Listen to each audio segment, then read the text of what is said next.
You are looking at Julian's pronunciation guide, where we look at how to pronounce better some of the most mispronounced words in the world, like this other curious word. But how do you say what you're looking for today?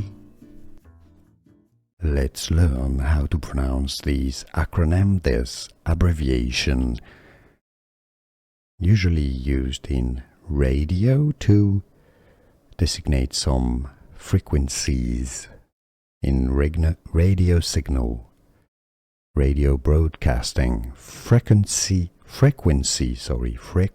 modulation. Frequency modulation. So British English is going to be modulation, American English modulation, frequency modulation, or generally referred to as FM, the two letters FM, frequency modulation, or FM.